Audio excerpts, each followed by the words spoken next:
Kung meron mang pinakamalaking sayang sa buhay mo, yung relasyon na sinayang mo sa iyong asawa. Kung meron mang pinaka hindi dapat sinasayang ang tao sa buhay niya, lalo na bilang isang lalaki, yung relasyon niya sa kanyang asawa. At kung meron mang dapat pinakaiingatang relasyon ng isang lalaki sa kanyang buhay, yung relasyon niya sa kanyang may bahay.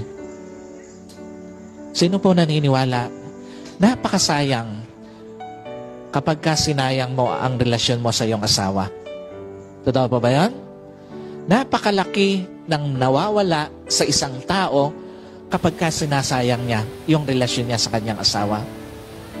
Yung akala mo lang sa mga lalaki po, yung akala mo lang na madali namang maghanap ng iba. No. Meron at merong may iwan pa rin vacuum sa iyo pag iniwan mo yung asawa mo. Meron at meron pa rin mawawala sa iyo kapag pinagpalit mo ang asawa mo.